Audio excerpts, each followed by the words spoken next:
Personally, I always found this to be very empowering when I would be able to categorize the behaviors and recognize them as gaslighting or whatever they happen to be. The reason for that was because I could know for sure it wasn't just me.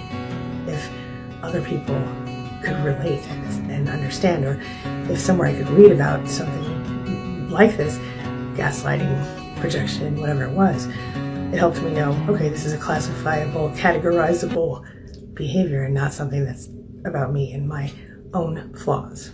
What are you supposed to do if the narcissist just won't leave you alone? How do you deal with a narcissist who refuses to allow you to use no contact or low contact to heal yourself? After all you want is peace. And in order to get that, you need the narcissist to leave you alone. Whether it's an ex, a parent, a sibling, or a coworker, sometimes they just won't leave you alone. Maybe because you're a great source of supply for them, or because something in them feels a need to perpetually torment you. I think we can all agree that dealing with a narcissist is always emotionally and even physically exhausting, especially since you have to deal with little fits of narcissistic rage if something doesn't go their way. They can be verbally, emotionally, and psychologically controlling, abusive, and once you've seen them for what they are, you can't unsee them. Even if a part of you wishes they'd become the person they promised you in the first place, or if the other part of you feels guilty, the truth is that the biggest part of you knows that this person is toxic in your life, and that if you're ever going to be able to begin to create the life that you truly want and deserve, you've got to extricate them in no uncertain terms. So how do you get a narcissist to leave you alone?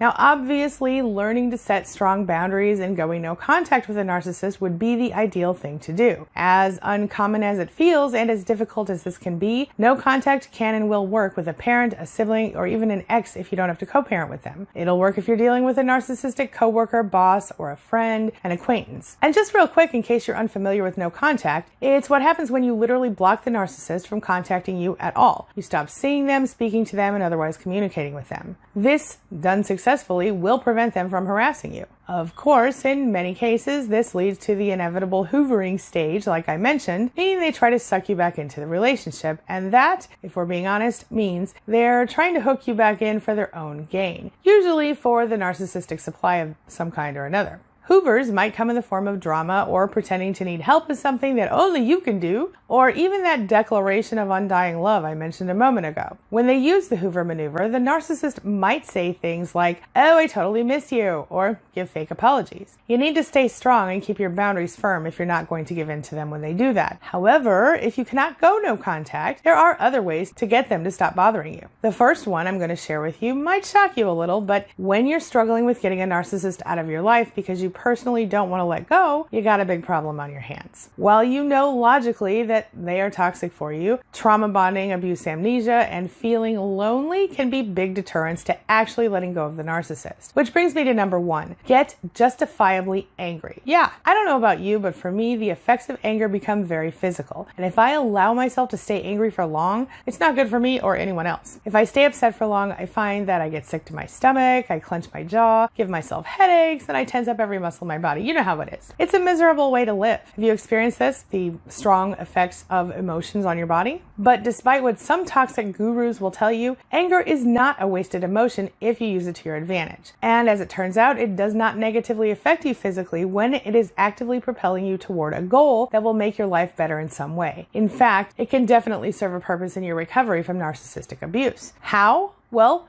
justified anger is sort of like fear with a little courage thrown in. And if I'm being honest, ending my relationship with my ex was sparked by anger. Same for my narcissistic parent. I was angry. In fact, I had to get angry before I could get away. Another time anger served me well was when I lost 100 pounds a few years ago. In order to make the long-term difficult commitment necessary to take off all that weight, I had to get really mad at both myself and the world to get going. Now, there is such a thing as constructive anger, and it is this kind of anger that causes you to stand up and to create positive change in both yourself and your life circumstances. Sometimes anger can help neutralize your fear and power up your gumption to get you through the hard transitions. You know, the things that you just might be afraid to conquer without that little push of emotion. Listen, the psychology psychology of justified anger is pretty powerful. According to Harry Mills, PhD, anger can also be a substitute for emotion. By this, we mean that sometimes people make themselves so angry that they don't have to feel pain. People change their feelings of pain into anger because it feels better to be angry than it does to be in pain. If you're trying to get a narcissist away from you, find a way to get angry at them for all the horrible things they did to you. This will not only propel you forward and keep your eye on the goal, getting the toxic poison out of your life, but it may also shock the narcissist into realizing that you're actually done with them. With this being said, your anger should be directed toward moving forward for yourself, not any sort of revenge toward the narcissist, at least not directly. This is for two reasons. First, narcissists are dangerous, and if you do anything to directly take revenge on them, you can rest assured they're going to come back at you twice as hard. And second, not only do you not need any more negative energy in your life, but the very best revenge against any narcissist, my friend, is to live your life well without them, taking away the thing they need the very most, narcissistic supply, and giving yourself the peace, the space, and the time you need to heal and live your best life.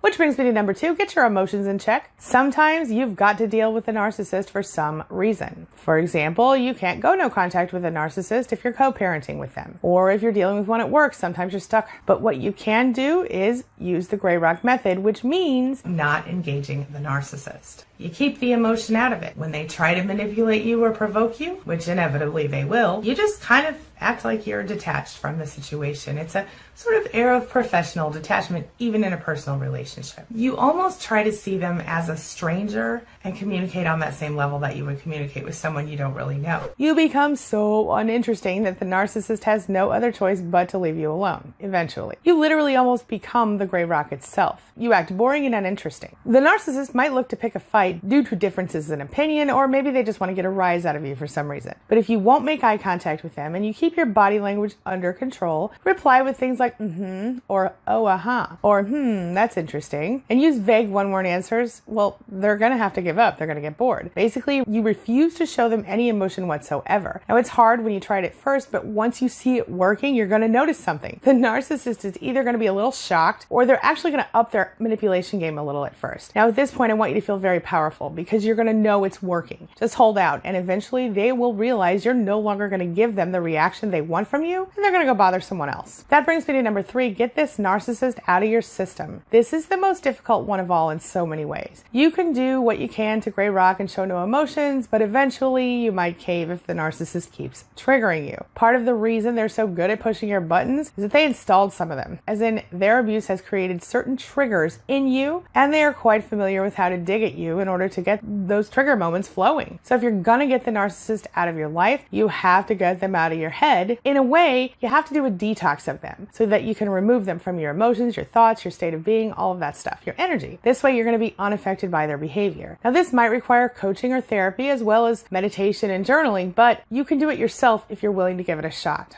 It does not matter whether you have to deal with them or you've gone no contact with them. You just need to get them out of your energy, out of your space. Because if you come across the narcissist after going no contact and they see they're no longer getting to you like they once did, then that will be incredibly powerful. They will see that you aren't bothered by them genuinely. They will also leave you alone if they really do see that you're not vulnerable to them anymore. To do your own narcissist detox, start with your personal space. Remove anything that reminds you of the narcissist. If you're living in the same space that you shared with the narcissist, consider replacing or rearranging the furniture and the decor in a new way. Wash the curtains or replace them if you can, and change the comforter on your bed. Switch things up a little bit. Now, something I've been doing with several of my clients is I've been using something called an expedited grief weekend. This is where we talk several times a day for 15 minutes each time. And on those calls, they get little assignments that help them get through the most painful parts of grief. And then by the end of the weekend, they have a plan for going forward without the narcissist and with less immediate pain. Now, if you want me to make a video explaining the process that I use, I will be happy to do that. Let me know in the comments. But this is something you can do on your own. Number 4, what if the narcissist won't leave your house? In a lot of cases, this is the deal. The narcissist refuses to leave your home even when the relationship has been officially ended. In many cases, this is about control. In some cases, it's more because the narcissist doesn't have the money or the ability to move. But in any case, the narcissist knows leaving the home will mean a more permanent disconnection of narcissistic supply, and so they want to remain in control as long and as much as possible. If this is the case for you, there are certain things you can do. First, if you own the home and the narcissist has a job outside the home or any other reason they leave at scheduled times, you could pack up everything they own, put it in a storage locker, and pay 1 month's rent on it. Then you could change the locks on your place, tape a note to the front door explaining where their stuff is, along with the storage locker key. Alternatively, you could go through the legal eviction process in your area, which is probably the right thing to do technically, especially if they've stayed in the home longer than 90 days. Now, if the narcissist owns the home or you own the home together, you may need to either prepare to move or get your attorney involved, because getting them out of the house will be a little harder. Now, if physical abuse becomes an issue, you can definitely contact the police after the incident and be sure to press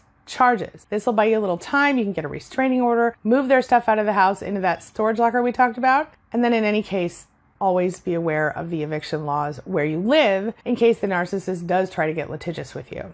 Getting a narcissist to leave you alone takes work, it takes emotional discipline, but my friend, it can be done. And you can be free of them even if you're unable to go no contact. What do you think? Can you relate? Just for the record, if you have left a narcissist or you have reacted to a narcissist's behavior and now you're questioning yourself and doubting yourself, you're not wrong.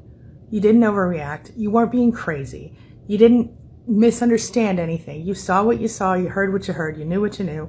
Trust yourself. Stop feeling guilty. Stop doubting yourself. You gave them more chances than they deserved. Even though it doesn't feel like it right now, one day you're going to look back at this moment and this time in your life and you're going to realize it's a blessing. It's a good thing. Consider this your sign that if you haven't yet, it's time to move on. And if you already have, well, good for you. This brings me to the question of the day. And the question of the day is, have you struggled to get a narcissist to leave you alone? And if so, how did you manage to make it happen? Are you struggling with it now? Share your thoughts, share your ideas, share your experiences in the comment section below, and let's talk about it. As always, thank you so much for being a part of my day and a part of my life. And hey, thanks for letting me be a part of yours. It really does mean a lot to me. Now, before I go, make sure you take a look at the videos I'm going to leave for you right here and right there. And while you're here, hit that subscribe button right over there so we can stay connected and continue on this healing journey together. I'll see you soon.